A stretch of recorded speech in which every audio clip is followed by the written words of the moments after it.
திருடுவதை கண்டித்து இன்றைக்கு நாடு முழுவதும் நம்முடைய தளபதி அவர்கள் ஆர்ப்பாட்டத்தை அறிவித்திருக்கிறார்கள். ஏற்கனவே ஒன்றிய அரசு NPR NCR சட்டங்களை கொண்டு வருகிற பொழுது நாடு முழுவதும் மிகப்பெரிய அளவிலான போராட்டங்கள் நடந்தது. அந்த NPR NCR சட்டங்களினுடைய அடிப்படையே இங்கு இருக்கிற உழைக்கும் மக்களினுடைய வாக்குகளை திருடுவது, சிறுபான்மை மக்களினுடைய வாக்குகளை திருடுவது, பட்டியல் மற்றும் பழங்குடி மக்களினுடைய வாக்குகளை திருடுவது, இந்த வாக்குகளை எல்லாம் திருடிவிட்டு பாஜக சங்பரிவார் அமைப்புகளுக்கு ஆதரவாக இருக்கக்கூடிய மக்களை மட்டும் முன்னிறுத்தி இந்திய ஒன்றியம் முழுவதும் ஒரு மதவெறி பிடித்த கூட்டத்தை ஆட்சியிலே அமர வைக்க வேண்டும் என்கிற திட்டத்தோடு பாஜக சங்பரிவார் அமைப்புகள் நாடு முழுவதும் நடைபெற்றது போராட்டங்கள்.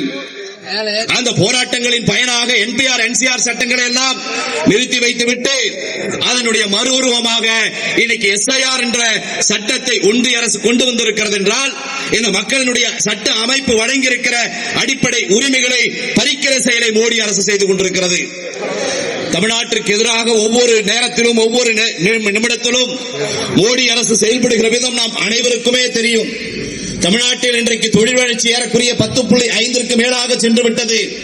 மதத்தின் அடிப்படையில் இந்த நாடு முழுவதும் மிகப்பெரிய அளவிலான ஒரு பிரிவினையை ஏற்படுத்தி சாதியின் பெயரால் இந்த நாட்டில் மிகப்பெரிய ஒரு கலவரங்களை ஏற்படுத்தி நாடு முழுவதும் இருக்கக்கூடிய அமைதியை கெடுக்கிற ஒரு அரசாக இருக்கிற பாஜக சங்பரிவார் அமைப்புகள் இன்றைக்கு தமிழ்நாட்டிலும் SIR மூலம் நுழைவதற்கான தேடுதலை தேடிக்கொண்டிருக்கிறது.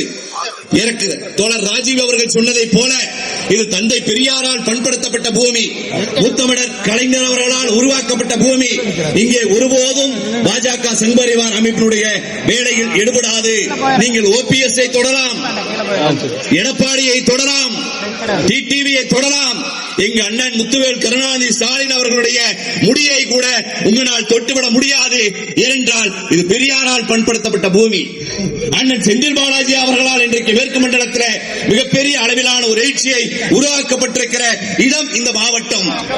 ஏறக்குறைய இந்த மாவட்டத்தில் இருக்கக்கூடிய அனைத்து மக்களையும் ஒன்று திரட்டி மிகப்பெரிய அளவிலான திராவிட முன்னேற்ற கழகத்தினுடைய வெற்றிக்கு திராவிட தமிழர் கட்சி எப்போதும் முன்னேற்கும் என்ற நேரத்தில் தெரிவித்து வாய்ப்புக்கு நன்றி கூறி விடைபெறுகிறேன். நன்றி, வணக்கம்.